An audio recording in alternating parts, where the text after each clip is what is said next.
Mari kita melihat bagian kitab suci hari ini, kelanjutan dari kitab Keluaran. Kita masih membahas dari 10 hukum. Keluaran pasal yang ke-20, kita membahas dari 10 hukum ini di dalam hukum yang kedua, bagian terakhir. Jadi hari ini kita selesaikan hukum yang kedua. Mari kita membaca pasal 20 ayat yang kelima. Pasal 20 ayat yang kelima. Demikian firman Tuhan.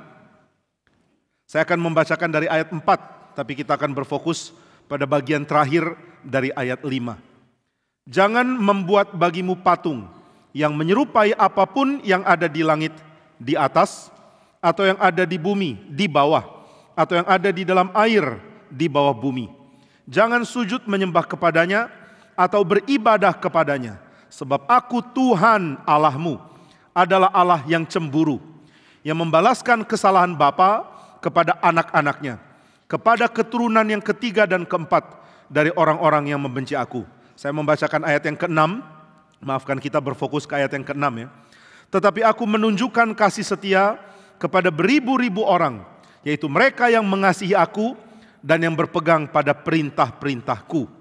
Atau bisa juga diterjemahkan, tetapi aku menunjukkan kasih setia di dalam ribu-ribu generasi, yaitu mereka yang mengasihi aku dan yang berpegang pada perintah-perintahku.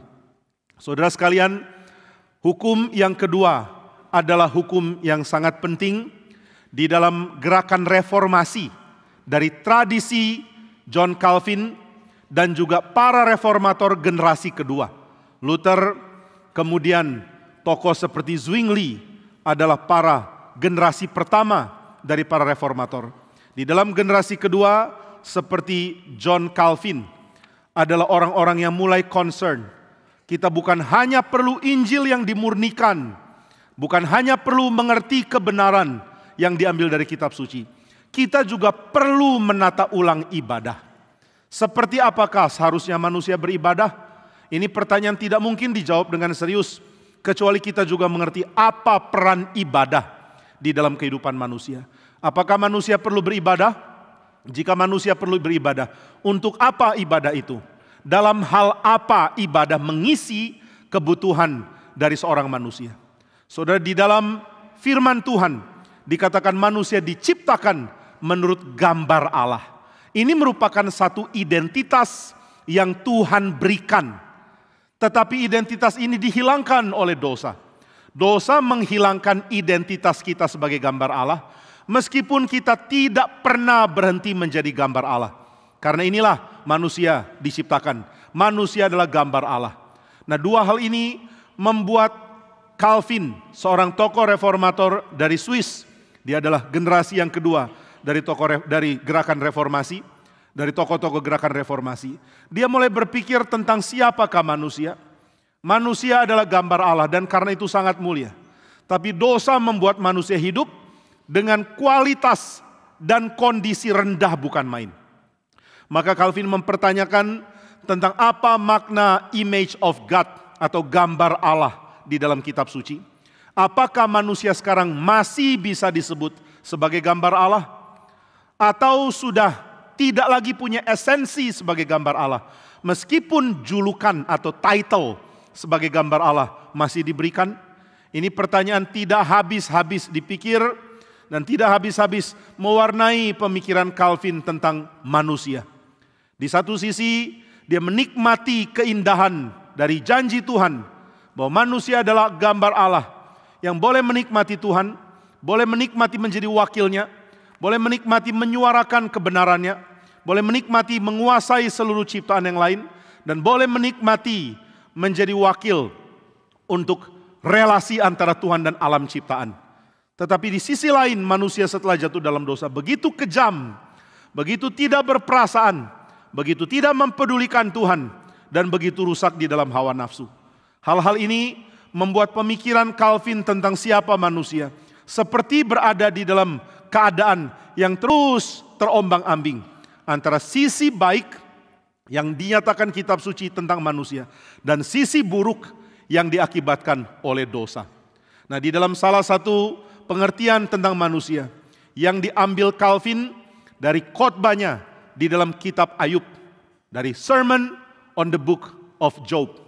Calvin mengatakan manusia mempunyai kondisi yang paling melarat sekalipun, dia berada dalam kondisi paling rendah sekalipun, dia berada dalam kondisi paling hina sekalipun, dia tetap tidak dikecualikan dari kemungkinan berseru kepada Tuhan.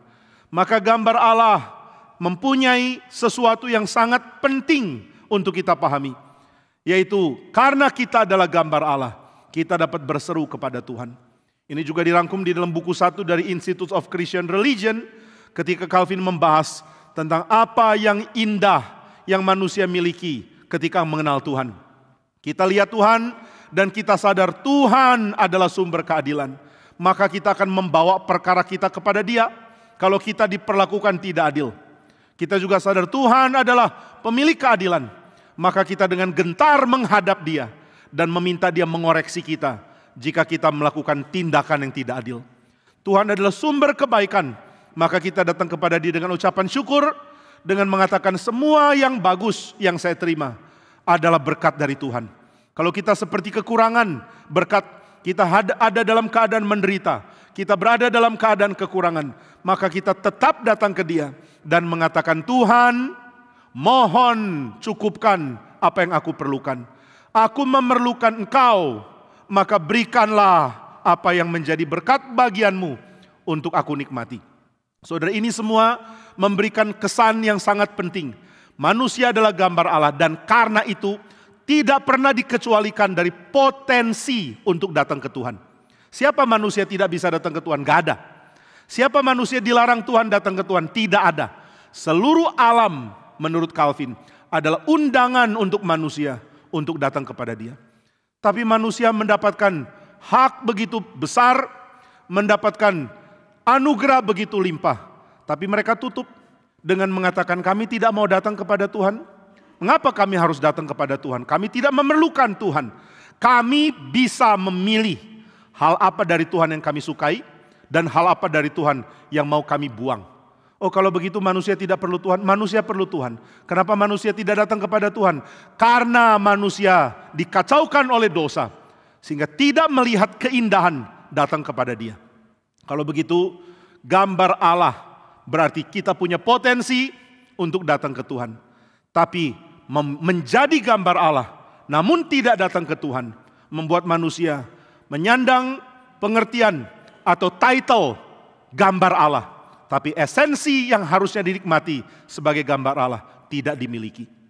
Nah, saudara sekalian, di dalam penjelasan Calvin dari kitab Keluaran, ketika bahas tentang perbudakan, dia menyadari bahwa perbudakan adalah the other side, sisi lawan dari datang menyembah Tuhan.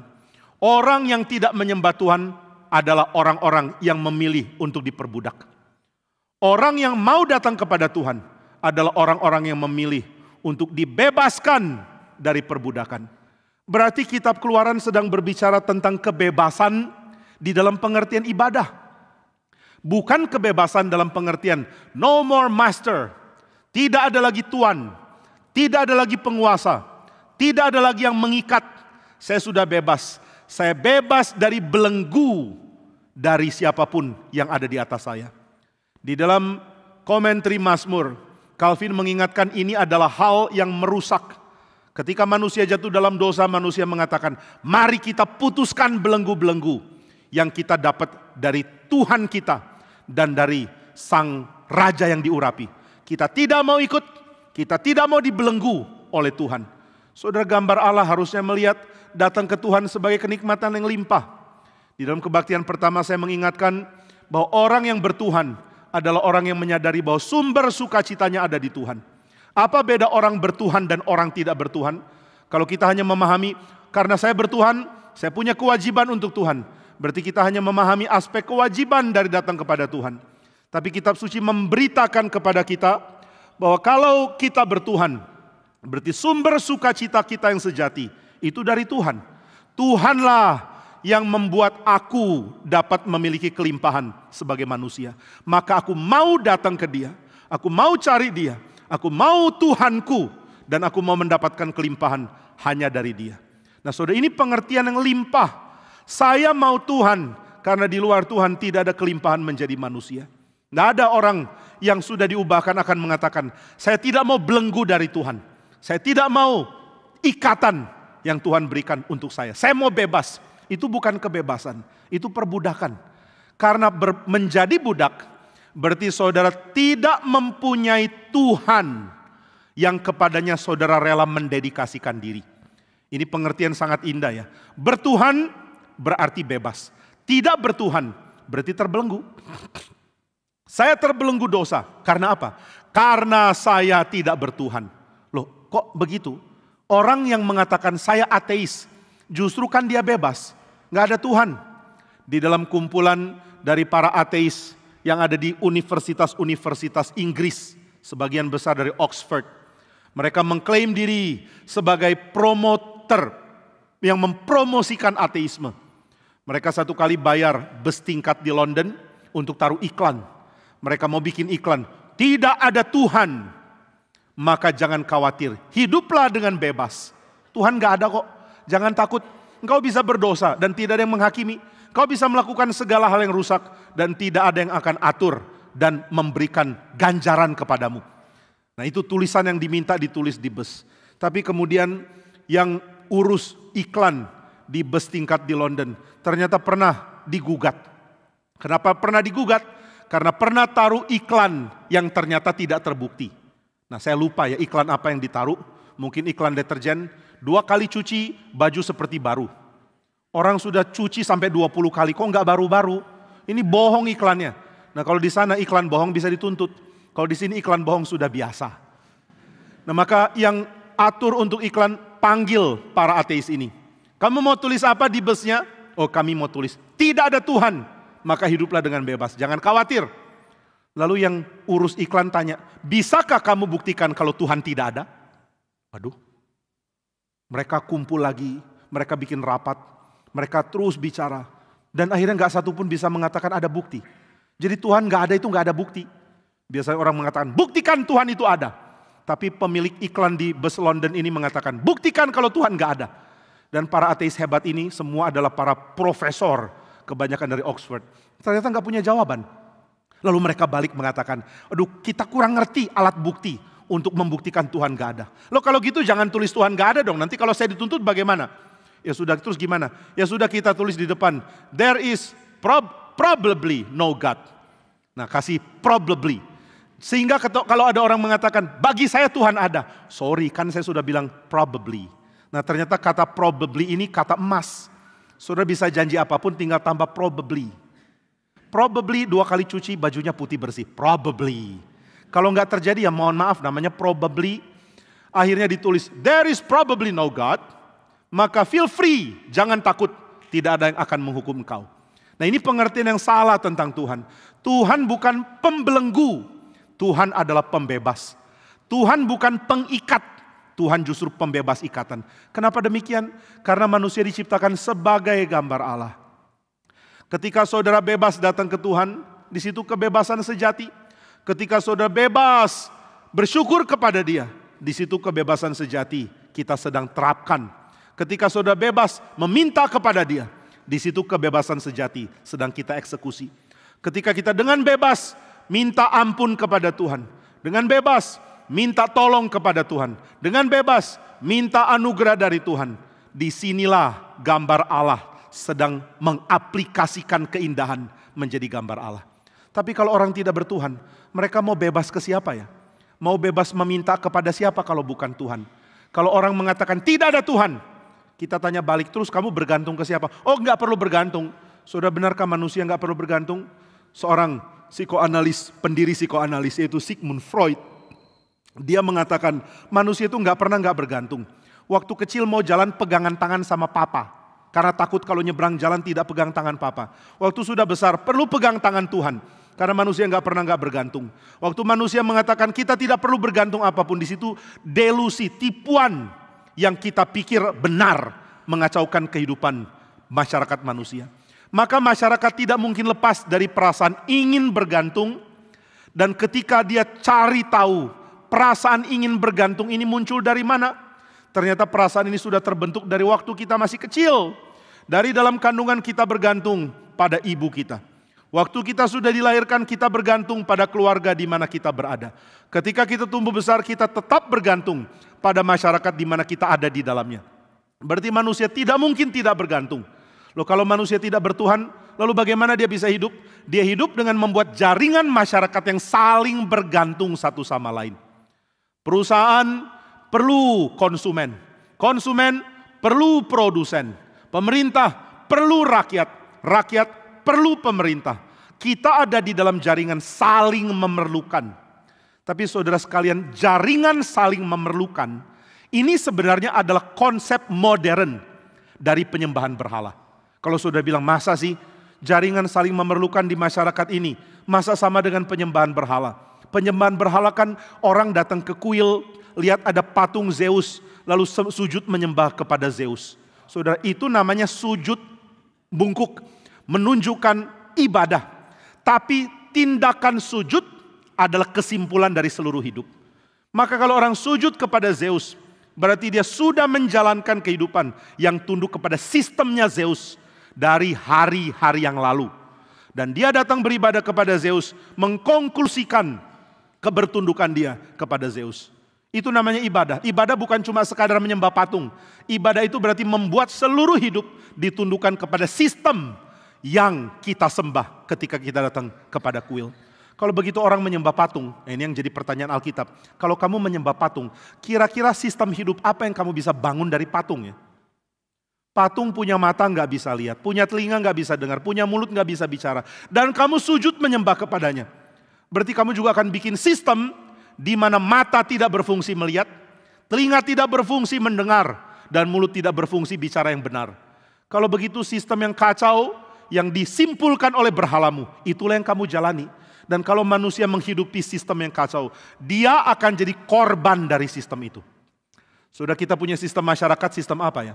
Ada yang mengatakan, puji Tuhan kita bukan sistem komunis, kita sistem kapitalis. Sistem komunis atau sistem kapitalis memperbudak manusia. Kalau kita di Indonesia lainnya, kita sistem Pancasila. Pancasila itu apa? Open to interpretation. Maka orang Kristen cepat-cepat belajar politik Indonesia.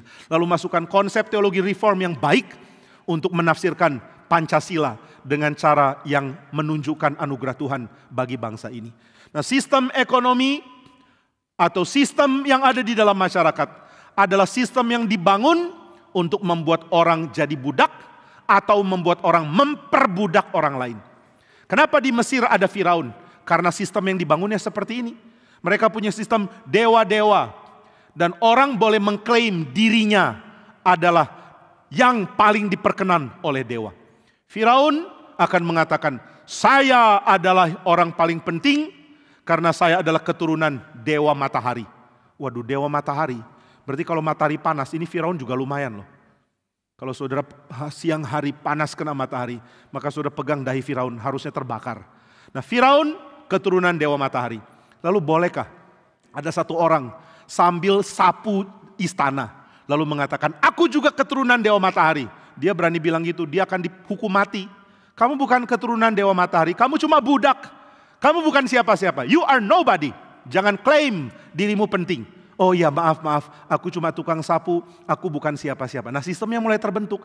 Yang boleh mengklaim dirinya adalah milik dewa, hanya sebagian tertentu. Lalu orang-orang ini berhak untuk menentukan sistem di dalam sebuah negara yang menguntungkan dia. Maka sistem perbudakan pun terjadi. Kenapa Israel diperbudak? Karena mereka adalah bangsa yang tidak punya hak. Mereka tidak mengenal sistem penyembahan dari orang Mesir. Dan itu menyebabkan mereka akhirnya diperbudak. Dan ketika mereka mulai dipengaruhi oleh sistem penyembahan Mesir, ini tidak mengubah fakta bahwa mereka adalah kelompok bawah yang cuma menjadi budak. Saudara, sistem manusia itu sangat mengerikan. Saudara akan menjadi tuan yang memperbudak dan kebanyakan orang akan jadi budak yang terpaksa melayani kelompok yang disebut dengan tuan. Ada tuan, ada budak. Ada pemimpin, ada orang yang ditindas oleh pemimpin. Inilah fakta yang terjadi kalau orang tidak menyembah Tuhan. Maka saudara, setelah orang menyembah Tuhan dan dia tetap bangun masyarakat yang sama, ini namanya menghina Tuhan. Engkau menyembah Tuhan dan engkau mengaplikasikan pengertian yang kacau tentang Tuhan kepada masyarakat. Itu sebabnya Tuhan mengatakan jangan ada Allah lain. engkau punya Allah lain, engkau akan bikin sistem yang hanya akan memperbudak orang. Tapi kalau kita mengatakan, aku menyembah Tuhan, tapi aku punya patung untuk merepresentasikan Tuhan, maka engkau akan ambil ciri-ciri dari Tuhan yang kau suka, abaikan ciri-ciri yang kau tidak perlu, dan kau tetap akan membangun masyarakat yang memperbudak. Dan kau akan mengatakan, kami memperbudak atas nama Tuhan. Nah, ini lebih jahat lagi. Maka sistem manusia adalah sistem yang akan membuat orang menjadi budak. Sistem dari Tuhan adalah sistem yang akan membebaskan manusia untuk datang kepada Tuhan. Waktu dia datang ke Tuhan, dia datang ke sumber berkat. Dia bukan datang ke berhala palsu. Karena dia datang ke sumber berkat, dia dapat menikmati kelimpahan. Dan dari kelimpahan yang diberikan oleh Tuhan, kita boleh menjadi berkat bagi orang lain. Bayangkan betapa indah sistem masyarakat yang bisa dibangun di atas dasar penyembahan kepada Tuhan. Saudara, Keluaran pasal 20 sudah lama menjadi inspirasi untuk orang-orang berpikir tentang public thinking, tentang public theology, tentang bagaimana kekristenan dijalankan di dalam publik. Begitu banyak tulisan penting tentang 10 hukum, termasuk buku dari pendeta Stephen Tong juga ada mengenai 10 hukum. Dan banyak orang coba cari penggalian, inspirasi, dan pikiran yang penting untuk diterapkan di dalam masyarakat dari membaca 10 hukum. Nah, maka orang mulai cari tahu apakah yang menjadi antitesis atau lawan dari penyembahan kepada Tuhan. Apakah yang menjadi lawan dari ibadah? Lawan dari ibadah adalah perbudakan. Apakah lawan dari perbudakan? Worship the true God. Ibadah kepada Allah yang sejati. Inilah pembebasan dari perbudakan. Saudara, kalau pembebasan itu pembebasan yang palsu dari dunia, saudara akan melihat penindasan demi penindasan terus terjadi. Ketika pemerintahan komunis mengambil alih Rusia, dan akhirnya Rusia menjadi negara begitu besar dengan faham komunis. Awal pemberontakan yang membuat gaya pemerintahan monarki di Rusia diambil alih oleh pemerintahan komunis adalah ketika Lenin didukung oleh para pelaut yang mempunyai komitmen besar kepada ideologi Lenin. Akhirnya mengambil alih negara itu, mengubahnya jadi dari monarki menjadi komunis. Dan mereka menganggap diri mereka berpihak pada rakyat. Nah, salah satu yang dilakukan oleh Lenin adalah menghabiskan kelompok tengah. Bukan yang paling kaya mungkin sudah dihabiskan di revolusi. Tapi kelompok yang lumayan kaya dan lebih banyak daripada kelompok yang paling kaya. Lumayan kaya. Nanti di dalam zaman Stalin, mereka ini yang disebut sebagai gulag. Kelompok yang mempunyai ladang, kelompok yang bisa menghasilkan panen. Lalu banyak dari mereka ditangkap, dimasukkan ke kamp konsentrasi. Ada yang dibunuh oleh gerakan massa. Akhirnya banyak orang lari, nggak mau lagi ada di dalam level sosial seperti ini. Maka ada keadaan yang mengerikan. Ladang tidak lagi dikelola, karena para pemilik ladang sudah lari dan takut. Dan akhirnya ada kesalahan kebijakan yang diperparah dengan tiadanya kelompok gulag, menyebabkan Uni Soviet mengalami keadaan lapar yang paling mengerikan, terutama di Ukraina. Di dalam sejarah Ukraina pernah ada jutaan orang mati kelaparan oleh karena hal ini. Lalu saudara, ketika Stalin dianggap menjadi biang kerok penyebab kematian ini, dia langsung propagandakan di dalam seni. Itu sebabnya seorang filsuf bernama Walter Benjamin mengingatkan bahwa seni bisa menjadi alat propaganda untuk melunakkan yang jahat dengan menunjukkan yang jahat itu sebenarnya lucu dan baik. Nah, saudara, akhirnya Stalin bikin lukisan-lukisan di mana dia jadi temannya anak-anak dari petani. Dia dengan wajah yang kelihatan baik ada di depan ladang yang begitu hijau. Ini semua palsu, penipuan. Jadi saudara, ketika manusia berusaha untuk membebaskan kaum bawah, yang terjadi adalah kaum bawah jadi kaum tinggi, dan ada kelompok baru jadi kaum bawah. Ini selalu terjadi. Penindas akan dihancurkan, diganti oleh penindas yang baru. Dan kelompok yang tertindas tetap akan ada. Nah, itu sebabnya di dalam kelompok manusia, di dalam masyarakat yang tidak bertuhan, yang tidak mau terapkan sistem Tuhan, tidak mau terapkan sistem dari kitab suci, selalu hanya akan ada perbudakan demi perbudakan demi perbudakan. Yang menjadi tuan tunggu giliran jadi budak. Yang menjadi pemimpin tunggu giliran diturunkan lalu diganti oleh pemimpin yang lain. Setiap orang yang punya kekuatan relasi dengan pemerintah, akhirnya kehilangan itu ketika pemerintah diganti. Berapa banyak orang yang menggantungkan nasibnya kepada pemerintah, akhirnya ikut-ikut di penjara. Karena rezim yang lama ditunggang balikan oleh rezim yang baru. Lalu rezim yang baru menghabisi semua orang yang tadinya mendukung rezim yang lama. Ini semua terjadi di dalam sejarah. Manusia hanya menciptakan sistem budak, dan semua menjadi budak dari tuan-tuan yang tidak lama lagi akan dihancurkan untuk menjadi kacau, hancur, dan kembali menjadi budak. Kalau begitu bagaimana sistem membuat kita jadi budak bisa dilepaskan? Dengan cara Tuhan membebaskan untuk kita beribadah kepada Dia. Tuhan memberikan kebebasan dan setelah itu Tuhan mengundang manusia untuk beribadah kepada Dia. Maka mari beribadah dengan sepenuh hati. Karena di dalam ibadah kepada Tuhan, saudara mengerti apa itu penerimaan, apa itu cinta kasih, apa itu pengampunan, apa itu ketulusan, apa itu kesucian, apa itu hikmat, apa itu takut akan Tuhan. Apa itu hidup di dalam kekudusan yang menular kepada seluruh masyarakat. Ini terjadi dimulai dengan penyembahan yang sejati. Maka penyembahan sejati tidak boleh dilakukan dengan cara mengkerdilkan Tuhan. Hanya di dalam aspek yang kita bisa kuasai di dalam pikiran kita saja. Tuhan lebih besar dari pikiran kita. Maka selalu akan ada sifat yang misterius dari Tuhan yang tidak mungkin masuk di dalam pikiran kita. Beberapa hari yang lalu saya ada di Medan, kemudian memberikan seminar 30 menit, lalu dilanjutkan dengan tanya jawab selama 1,5 jam di sebuah universitas di sana. Dan yang hadir 80% orang Kristen, 20% adalah orang Islam. Saya berbicara juga dengan seorang ustadz, dia kasih bahan, saya kasih bahan. Kemudian orang bertanya tentang agama Kristen kepada saya, dan orang bertanya tentang agama Islam kepada ustadz yang ikut jadi pembicara. Lalu di dalam pertanyaan yang mereka berikan, ada satu pertanyaan yang mempertanyakan apa sih uniknya kekristenan. Semua orang anggap agama mereka paling baik. Lalu orang Kristen juga anggap agamanya paling baik. Apa yang unik dari kekristenan? Nah waktu itu pertanyaan persis di bawahnya adalah pertanyaan tentang apa yang dikerjakan Yesus. Kenapa dia disebut juru selamat? Nah saya langsung kaitkan dua pertanyaan ini di dalam satu jawaban. Saya mengatakan apa sih yang dimaksud dengan juru selamat? Apa yang dimaksudkan dengan soter kalau dalam bahasa Yunani? Dengan savior kalau dalam bahasa Inggris. Savior itu Tuhan, nggak ada yang lain. Di dalam seruan Yunus, Yunus mengatakan Allah adalah keselamatanku. Tuhan adalah keselamatanku. The Lord is my salvation. Tuhan Allah yang dipercayai oleh iman Kristen adalah Tuhan Allah yang menyelamatkan. Keselamatan itu dari Tuhan. Loh kita diselamatkan dari apa ya? Kita diselamatkan dari kondisi kita berontak kepada Tuhan.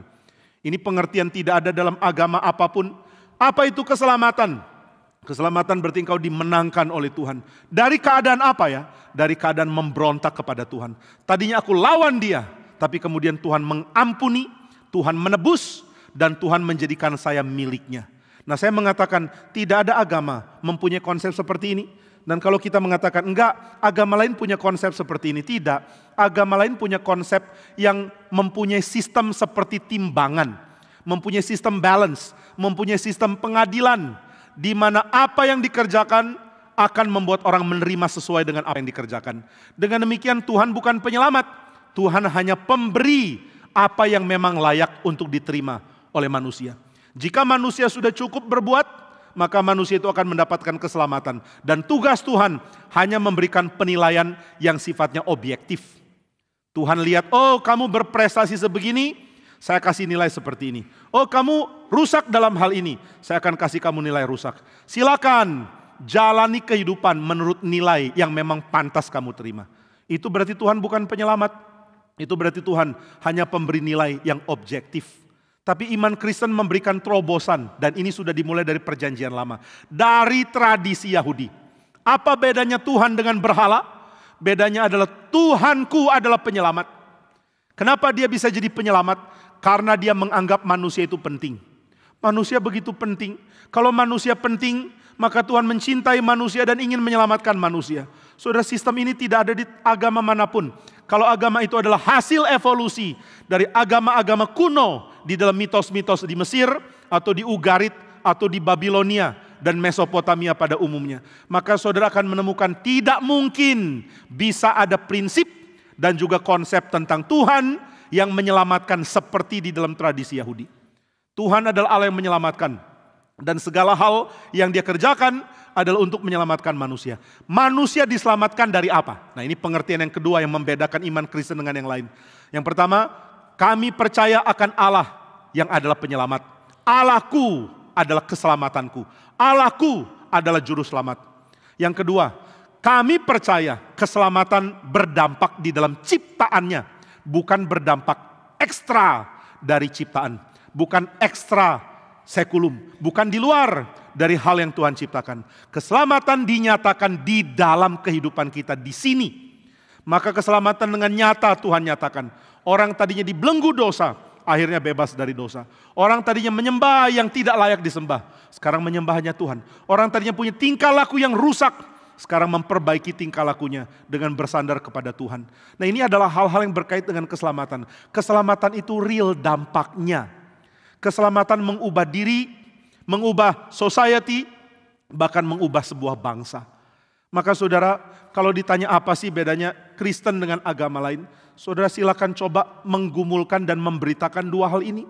Tuhanku adalah penyelamat dan keselamatannya nyata di dalam ciptaannya. Kita mempunyai sudut pandang baru yang melihat ciptaan Tuhan sebagai pernyataan kemuliaan Tuhan. Kita punya sudut pandang baru yang melihat sistem manusia sebagai sistem belas kasihan dan keadilan yang dari Tuhan. Kita melihat sesama manusia sebagai gambar Allah yang diciptakan dengan dignitas oleh Tuhan. Nah, dignitas yang dari Tuhan. Ini merupakan prinsip yang sangat indah di dalam kekristenan. Dan ini hanya mungkin kita pahami kalau kita dibebaskan dari segala konsep yang lama yang salah. Semua pengertian lama rusak, salah, dan perlu diperbaiki dengan sistem cara pikir yang baru. Maka kita datang untuk beribadah kepada Tuhan. Tuhan membebaskan kita, lalu panggil kita untuk kenal Dia, untuk menyembah Dia, untuk beribadah kepada Dia, untuk akrab dengan Dia.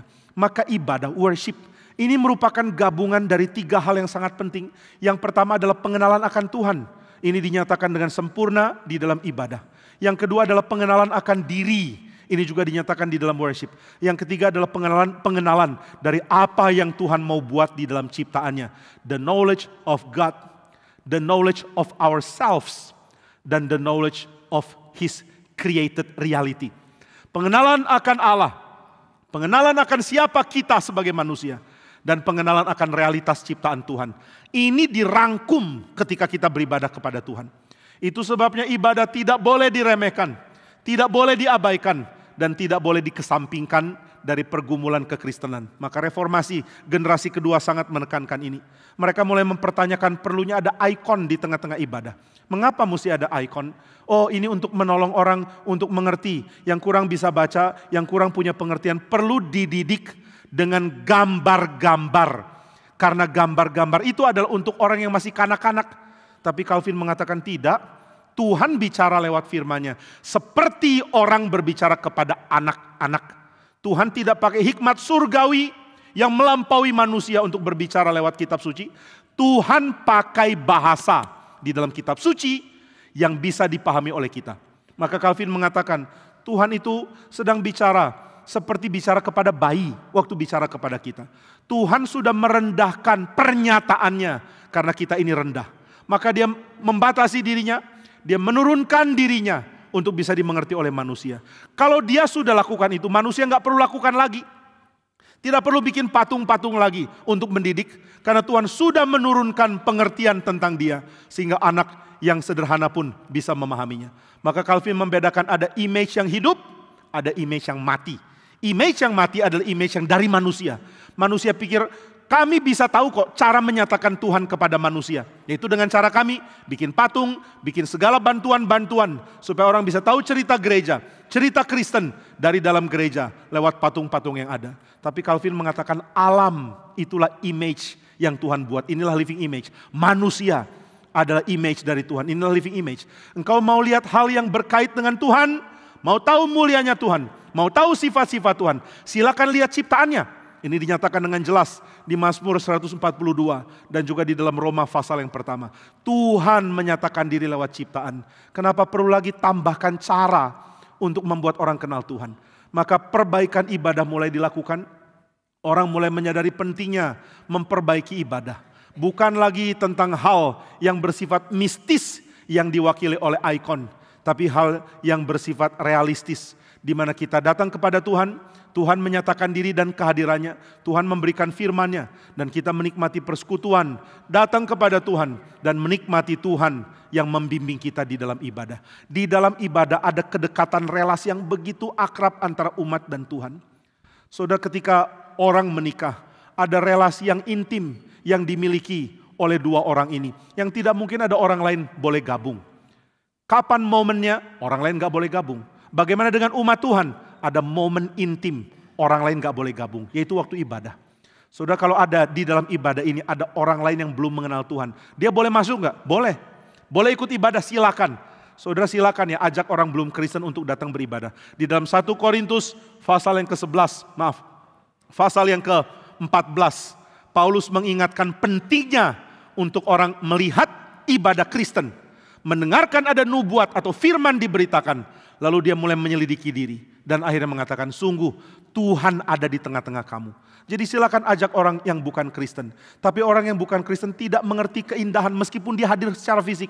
Tidak mengerti keindahan yang dimiliki secara intim antara umat dan Tuhan. Maka saudara, cara paling sukses untuk merusak gereja adalah rusak ibadahnya. Rusak doktrin pasti, tapi rusak ibadah juga sesuatu yang sangat bahaya. Nah, ini yang disadari oleh generasi kedua reformasi. Merusak ibadah adalah cara yang juga harus diwaspadai. Sekarang banyak gereja nggak mengerti ini ya. Ibadah itu fleksibel. Saudara, ibadah memang fleksibel di dalam banyak hal. Tuhan mengizinkan ada banyak hal bisa di-include di dalam cara beribadah. Misalnya puji-pujian. Lagu yang berasal dari Scotland dimasukkan di dalam ibadah orang-orang di Scotland. Lagu yang ada di Swiss dimasukkan oleh orang-orang di Swiss. Lagu yang ada di Indonesia dimasukkan oleh orang-orang di Indonesia. Ini juga boleh. Ada keragaman dan kelimpahan. Tetapi ketika yang dimasukkan ke dalam gereja adalah sesuatu yang membuat orang tidak lagi deteksi gereja sebagai gereja.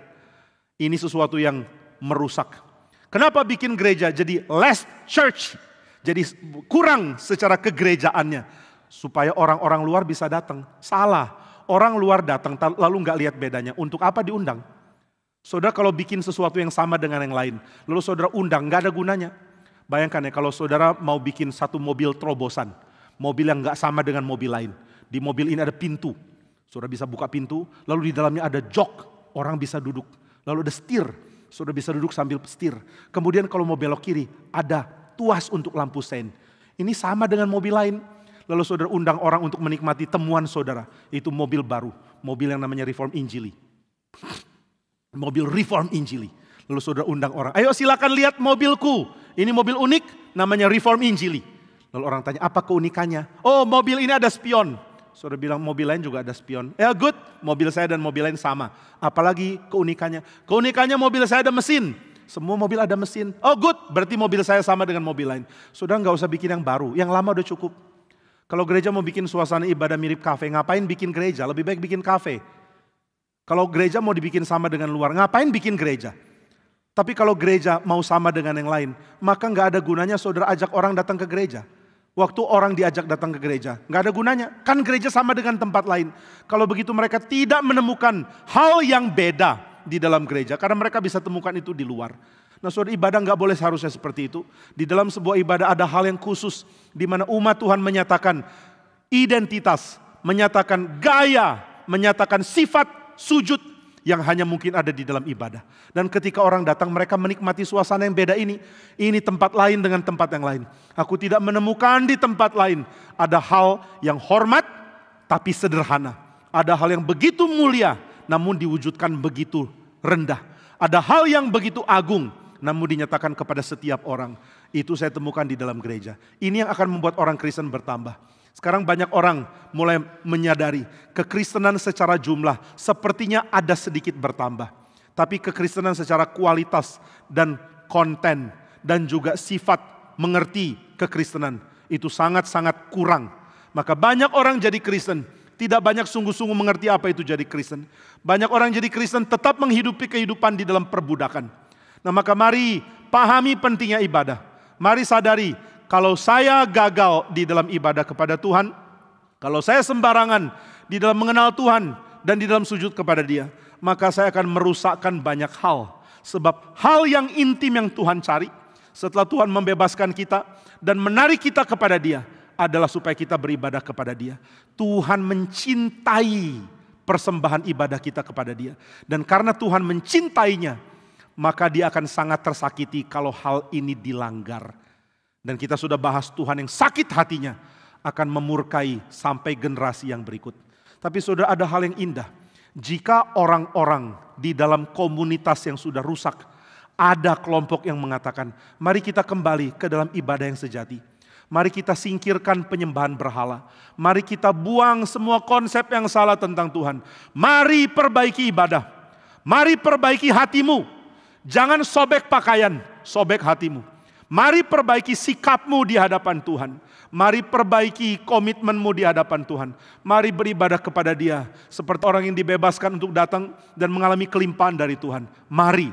Dan ketika kelompok ini mulai bertindak, Tuhan akan berbalik dari murkanya. Saudara, ini indah sekali. Kalau kita baca di dalam kitab Hakim-Hakim, setelah orang Israel berontak, dikatakan Tuhan mendengarkan seruan mereka dan akhirnya Tuhan tidak jadi menghukum. Israel di dalam kitab Hakim-Hakim menyembah berhala. Lalu Tuhan marah, Tuhan tinggalkan mereka, Tuhan hukum mereka lewat serangan bangsa-bangsa lain. Lalu mereka berseru kepada Tuhan, Tuhan ampuni, ampuni kami yang sudah salah, ampuni kami yang tidak menyembah Engkau. Dan Tuhan tergerak oleh belas kasihan, lalu Tuhan memulihkan mereka. Saudara, ini pola berulang terus di dalam kitab Hakim-Hakim menjadi pelajaran bagi kita. Di dalam situasi di mana orang tidak lagi beribadah kepada Tuhan, adakah kelompok yang mau berseru kepada Tuhan dan mengatakan, Tuhan, kami mau kembali kepadamu. Kami sudah menyakiti hatimu. Sekarang kami mau beribadah dengan benar. Jika kelompok ini ada, berbahagialah. Tuhan akan kembali mengasihani gerejanya. Dan cara Tuhan mengasihani itu bagaimana? Saudara, perhatikan penjelasan ini benar-benar.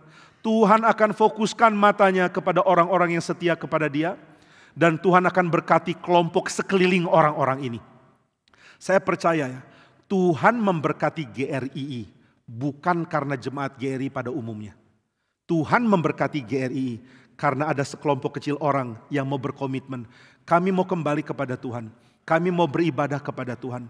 Kami mau menghancurkan segala kepalsuan dan dosa kami. Kami ingin kembali memperkenan Tuhan. Dan Tuhan hatinya tergerak oleh belas kasihan. Dan belas kasihan Tuhan itu selalu disebabkan oleh sekelompok orang, tapi selalu menyebar ke samping. Tuhan membangunkan gerejanya, bukan karena seluruh jemaat dibangunkan, tapi karena ada sekelompok orang mengharapkan Tuhan berbelas kasihan kepada gerejanya. Maka saudara perhatikan, orang yang mau kembali kepada Tuhan akan berdampak. Dia akan membuat Tuhan memberkati sekelilingnya juga. Saya harap di antara kita ada orang-orang seperti ini. Saya harap di antara anak-anak muda ada yang punya jiwa seperti ini. Mulai menyadari teman-teman saya nggak ngerti apa itu ibadah. Mereka semua hidupnya begitu liar, begitu sembarangan, begitu longgar terhadap apa yang Tuhan benci. Mengizinkan diri mengerjakan apapun yang Tuhan larang. Saya tidak ingin hidup seperti ini. Saya mau bertobat dan saya mau kembali kepada Tuhan. Tuhan tidak pernah hanya perhatikan satu orang. Tuhan akan perhatikan orang di sekelilingnya. Tuhan mengatakan kepada Israel, kamu kalau ada di satu tempat berdoalah untuk tempat itu. Sebab kesejahteraanmu akan berkait dengan kesejahteraan sekitarnya. Tapi hal sebaliknya juga benar. Kehadiranmu akan membuat Tuhan memberkati tempat di mana kamu dibuang. Kamu dibuang ke Asyur, engkau dibuang ke Babel.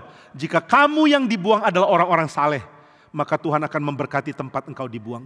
Daniel ada di istana Nebukadnezar.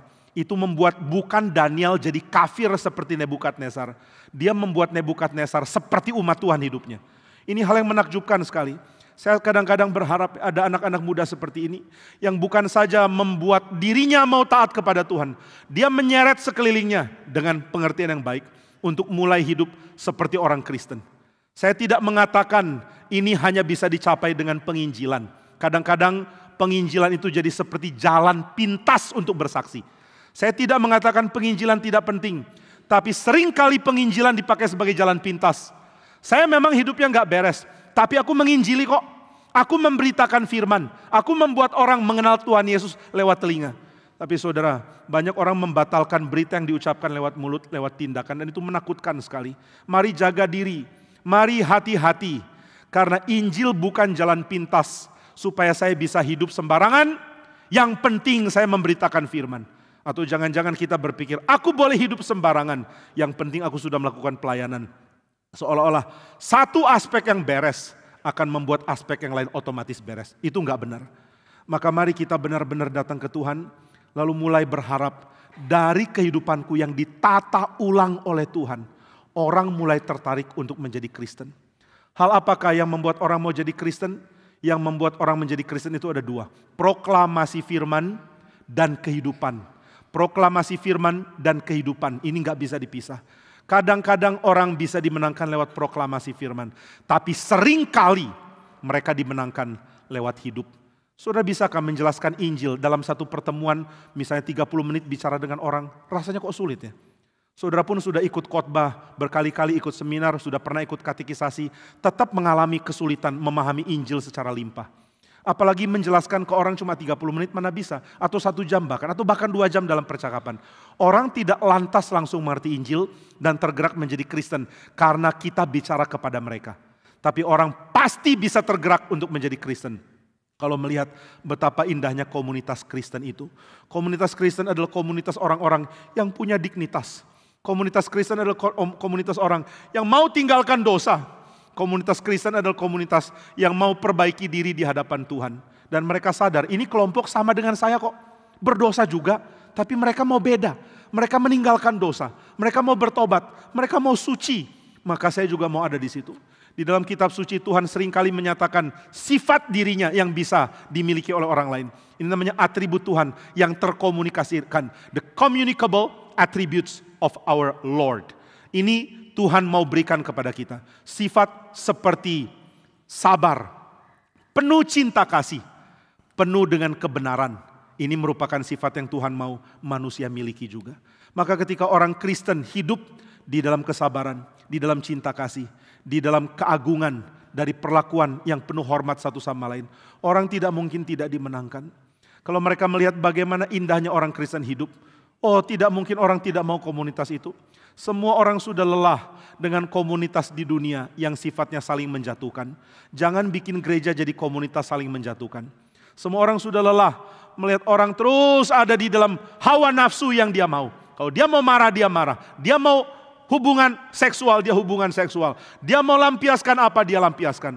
Orang muak dirinya seperti itu. Dan orang muak lingkungannya seperti itu. Adakah orang yang beda? Orang Kristen harus beda. Maka saudara, saya mau tanya, engkau para suami, apakah engkau menunjukkan cinta kasih, kesabaran, kata-kata yang baik kepada istrimu? Atau engkau kasar, engkau semena-mena, engkau sembarangan kepada dia? Para istri, relakah engkau tunduk kepada suamimu? Atau engkau terus membuat keluargamu menjadi perdebatan politis tentang siapa the next president di rumah itu?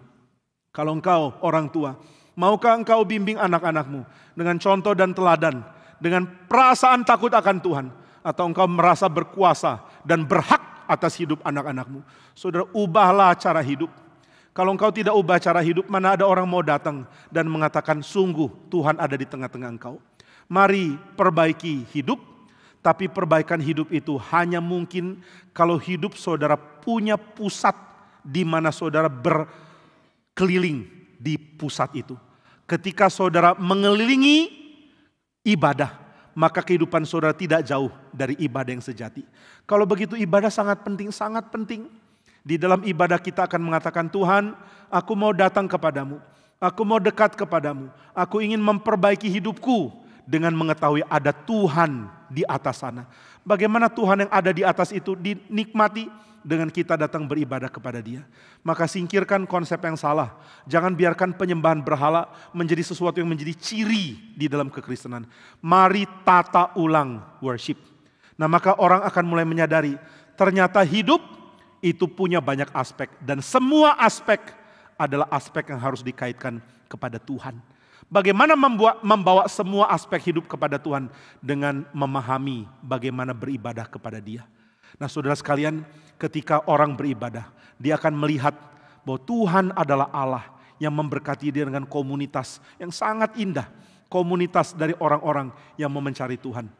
Maka itu sebabnya, biar ada orang-orang meskipun hanya sedikit yang mulai berseru, Tuhan, pulihkanlah ibadah kami, pulihkanlah gereja kami, pulihkanlah cara orang Kristen hidup, pulihkanlah ya Tuhan. Dan Tuhan akan perhatikan.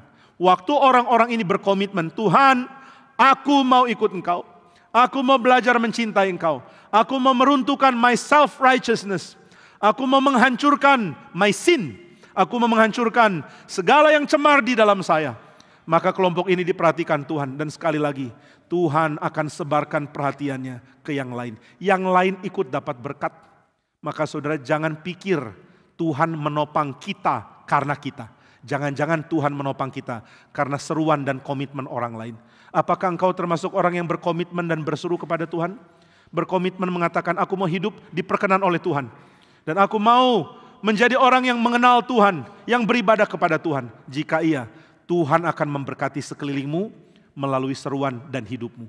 Lalu apa yang menjadi perbedaan? Kalau aku hidup saleh, aku datang kepada Tuhan, aku mau setia, yang lain ikut diberkati. GRI Karawaci diberkati karena apa? Bukan karena seluruh jemaat. Jangan-jangan kita malah penyebab kekacauan di tengah-tengah gereja. Tapi ada orang-orang yang mungkin hanya sedikit yang mengatakan kepada Tuhan, Tuhan ampuni hidup kami. Saya mau komit ikut Tuhan. Saya bahkan tidak berani mengatakan, sayalah orang seperti itu. Mungkin saya bukan, mungkin pengurus bukan, mungkin penatua bukan. Lalu siapa? Mungkin orang yang tidak terlalu aktif. Mungkin orang yang tidak banyak orang kenal. Mungkin dia adalah orang yang cuma tahu datang beribadah. Kurang pintar bergaul. Kurang pintar berorganisasi. Kurang pintar untuk punya kemampuan pengaruhi orang lain. Tapi dia mengatakan kepada dirinya, aku mau kenal Tuhan. Aku mau hidup saleh. Aku tidak mau sama dengan dunia.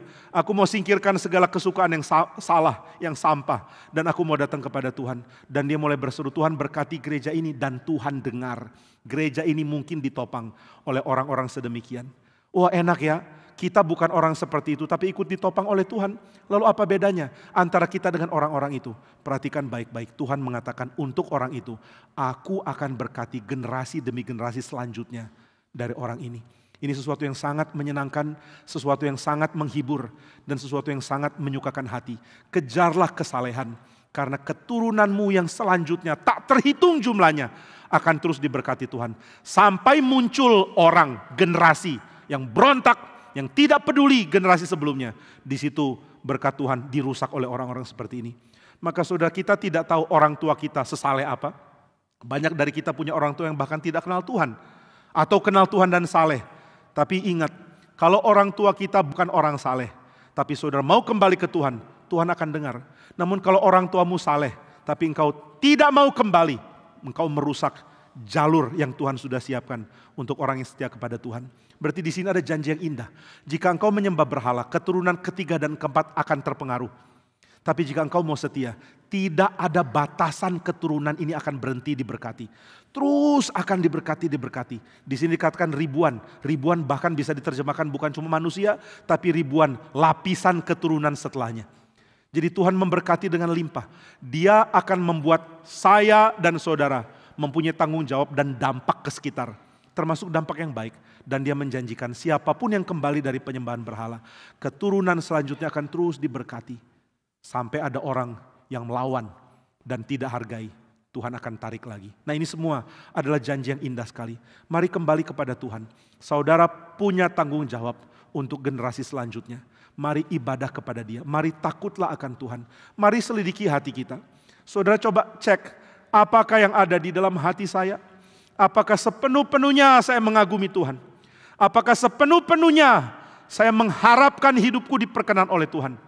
Apakah sepenuh-penuhnya aku mau tinggalkan segala konsep yang menjadi berhala dalam hidup saya dan kembali kepada Tuhan? Jika iya, mari belajar mengasihi Tuhan.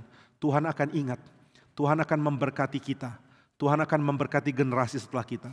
Tuhan akan memberkati generasi demi generasi, demi generasi, demi generasi terus.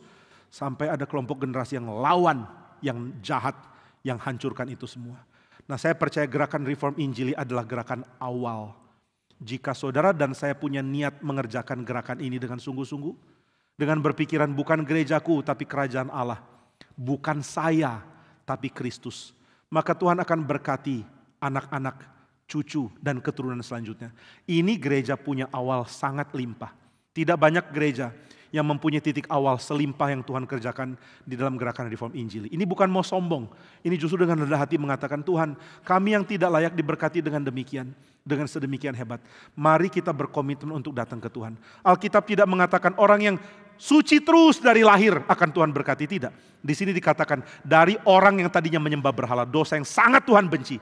Dari menyembah berhala orang itu mengatakan, Tuhan, aku mau kembali kepadamu, aku mau mengasihi Engkau. Maka Tuhan akan perhatikan, Tuhan akan lihat, dan Tuhan akan interupsi rangkaian rusak penyembahan berhala lewat kelompok yang mau kembali ke Tuhan.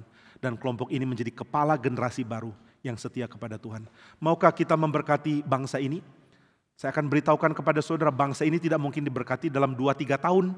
Bahkan gak mungkin dalam 20-30 tahun. Lalu bangsa ini bisa diberkati dengan cara apa? Dengan cara kita menjadi satu generasi awal dari banyak generasi di bawah kita yang akan meneruskan gerakan reform Injili. Ada orang tanya sama saya, Pak, gimana ya keadaan GRII kalau Pak Stephen Tong sudah tidak ada lagi? Saya sering tanya balik, apakah yang signifikan menurutmu dari pendeta Stephen Tong? Dan biasanya orang akan mengatakan, wah khotbahnya begitu bagus. Dia punya strategi mengembangkan gereja begitu bagus. Saya mengatakan, saya tidak melihat itulah yang menjadi kekuatan dari GRII. Lalu apa yang menjadi kekuatan dari GRII? Yang menjadi kekuatan GRII adalah ketika Pak Stephen Tong mengatakan, saya terus berdoa, Tuhan munculkan generasi anak-anak untuk diinjili dan dilayani oleh gerakan ini. Saya terus berdoa, dari anak-anak muda Tuhan munculkan hamba-hamba Tuhan yang lebih hebat dari saya. Saya terus berdoa, rekan-rekan pelayanan saya dipakai Tuhan lebih besar dari saya. Saya terus berdoa supaya Tuhan menambahkan orang-orang yang akan melayani zaman ini dan zaman seterusnya. Ini yang memberkati gereja ini. Gereja ini diberkati oleh karena ada doa, oleh karena ada permohonan yang suci kepada Tuhan, supaya Tuhan memberkati. Dan ini yang dikerjakan pendeta Stephen Tong. Maka kalau ditanya kepada saya, apa yang akan terjadi pada gereja ini, kalau pendeta Stephen Tong sudah tidak ada, saya akan tanya balik dengan mengatakan, apakah yang kita doakan, apa yang kita harapkan, apa yang kita mau, apa yang kita inginkan gereja ini lakukan. Jangan hanya pikir gereja ini, mari pikirkan generasi yang luas. Mari pikirkan pekerjaan Tuhan secara limpah. Di dalam rapat pengurus saya ingatkan, biarlah kita semua menganggap bidang yang kita layani itu cuma sempalan. Saudara pimpin pemuda, anggaplah pemuda cuma sempalan. Pemuda hanya berguna kalau pemuda bisa menunjang pekerjaan Tuhan lebih besar di gereja ini. GRI Karawaci cuma sempalan. GRI Karawaci cuma berguna kalau GRI Karawaci bisa melihat pekerjaan Tuhan yang besar lewat gerakan reform Injili. Gerakan reform Injili cuma sempalan. Kalau gerakan reform Injili tidak ada guna di dalam meneruskan pekerjaan Tuhan, di dalam kerajaannya, di dalam gerejanya sepanjang sejarah, maka gerakan ini pun gak berguna. Jangan layani bidang, lalu mau bidang itu yang paling utama. Ini penyakit dari banyak orang yang sudah melayani. Waktu melayani satu bidang, bidang itu segalanya. Di mana kamu melayani? Di remaja, remaja jadi segalanya. Di mana melayani? Di kaum wanita segalanya. Di mana melayani? Di perwil, perwil jadi segalanya. Di mana melayani? Di pemuda, pemuda jadi segalanya. Itu enggak benar. Semua harus anggap kelompok yang dia layani hanya tools, hanya alat yang berguna untuk keseluruhan. Itu baru beres. Ini sifatnya pendeta Stephen Tong. Gerakan ini cuma tools yang dipakai Tuhan untuk kerajaannya. Kerajaannya jauh lebih besar dari gerakan ini. Dan sifat seperti ini harus diturunkan. Saudara, saya tidak percaya bakat bisa membuat sebuah gerakan. Nggak ada bakat orang cukup untuk membuat sebuah gerakan. Tapi hati yang mau datang ke Tuhan akan membuat Tuhan memberkati. Hati yang mengatakan, Tuhan, kami mau hidup suci. Kami mau mengasihi Tuhan. Mohon pelihara gerejamu. Dan Tuhan akan dengar. Saya minta saudara menjadi orang sedemikian. Bukan menjadi orang yang mau peran. Bukan menjadi orang yang mau kelihatan menonjol. Bukan menjadi orang yang seperti punya koneksi dan kepentingan yang membuat dia jadi orang penting. Bukan menjadi orang gembala sidang. Bukan menjadi hamba Tuhan. Bukan menjadi pemimpin rohani. Itu semua tidak penting. Tapi ketika saudara mengatakan, biarlah saya berkomitmen mencintai Tuhan. Dan biarlah Tuhan memberkati sekitar saya. Oleh karena saya, berbahagialah jika kita jadi orang seperti itu, dan lewat orang seperti ini, generasi demi generasi selanjutnya akan diberkati. Saya tidak pernah lupa ketika Pak Stephen Tong mengatakan, Jonathan Edwards adalah generasi yang diberkati Tuhan, karena turun-temurun terus ada orang-orang yang dipakai Tuhan, dibangkitkan menjadi pemimpin secara politik, menjadi pemimpin di dalam gereja, dan lain-lain. Dan saya juga mengagumi ibu dari pendeta Stephen Tong. yang pekerjaannya berkomitmen, doakan anak-anaknya, doakan gereja Tuhan, doakan pendeta-pendeta. Lalu di dalam kekurangan terus kumpulkan beras, bawa ke rumah sakit, doakan orang sakit sambil tolong kasih beras. Banyak yang miskin sekali. Kadang dia tanya, sakit apa? Orang ini sakit ini. Kamu siapa? Saya papanya sedang tunggu. Oh, orang ini anakmu? Iya. Bagaimana dengan keuangan? Kami sudah habiskan semua untuk kesehatan. Kami tidak punya uang. Maka mama dari pendeta Stephen Tong siapkan beras, kasih. Keluarga ini dari kecil sudah mengenal kemiskinan, tapi miskin sambil tolong orang. Itu yang mereka lakukan. Lalu doa dari mama pendeta Stephen Tong, Tuhan jawab. Tuhan bangkitkan anak-anaknya menjadi hamba-hamba Tuhan yang baik. Dan Tuhan izinkan ada gerakan dimunculkan lewat doa seorang ibu. Nah maka saudara, di mata Tuhan semua pangkat-pangkat kita akan dirombak habis sama dia. Yang di bumi kelihatan hebat, di mata Tuhan kelihatan begitu kerdil. Yang di bumi seperti tidak diperhatikan, tapi dia konsisten cinta Tuhan, konsisten hidup beres, konsisten merendahkan diri, konsisten berdoa, konsisten kembali. Meskipun dia di tengah-tengah kelompok penyembah berhala, Tuhan akan interupsi, Tuhan akan perbaiki, dan Tuhan akan berkati kembali. Mari minta Tuhan berkati gereja, berkati pekerjaannya melalui kita. Mari kita berdoa. Bapa di surga, kami bersyukur karena Tuhan begitu mudah tergerak ketika kami kembali kepadamu. Engkau menunjukkan kasih setia kepada ribu-ribu generasi. Jika ada orang yang mengasihi Tuhan dan berpegang pada perintah-perintah Tuhan. Tuhan, kami ingin jadi orang seperti itu. Terlalu banyak hal yang kami mau kejar dari dunia yang sebenarnya sia-sia. Namun satu hal yang kami tahu Tuhan ingin dari kami adalah kalau kami mengasihi Tuhan dan menjalankan kehendak Tuhan. Biarlah kami menjadi orang-orang sedemikian. Tuhan, tolonglah gereja kami, perbaikilah kami, dan topanglah kami. Tolonglah anak-anak kami, tolonglah generasi demi generasi yang muncul setelah kami. Biar semua meninggikan Tuhan, biar semua menjadi orang-orang yang mengasihi Tuhan. Kami mohon Tuhan pakai gerakan ini menjadi gerakan yang akan memulai banyak hal yang indah di bangsa ini di waktu-waktu ke depan. Terima kasih karena kami percaya di tengah-tengah kami ada orang-orang yang hidup tidak bercacat, ada orang-orang yang hidup mencintai Tuhan, ada orang-orang yang mendoakan sehingga Tuhan memberkati gereja ini. Tuhan izinkan di waktu yang akan datang kami semua menjadi orang-orang sedemikian. Kami meninggalkan dosa-dosa kami. Kami meninggalkan cara berpikir yang berpusat ke diri. Dan kami mulai berpikir tentang mengabaikan diri dan mementingkan Tuhan. Dan jika kami, Tuhan izinkan menjadi orang sedemikian, kami mohon berkatilah generasi selanjutnya. Kami mohon berkatilah anak-anak kami. Anak-anak dari anak-anak kami. Dan generasi demi generasi yang diturunkan, baik lewat kami maupun orang-orang di dalam gereja ini. Perbaikilah kami yang rusak dan kasihanilah kami. Dan Tuhan bangkitkanlah generasi yang akan memulai rangkaian panjang di dalam sejarah untuk melayani Tuhan. Sampai pada waktu yang Tuhan tetapkan, di mana Tuhan akan mengakhiri seluruh sejarah dan memberikan penghakiman final. Tuhan dengarlah doa kami. Dalam nama Tuhan Yesus kami berdoa.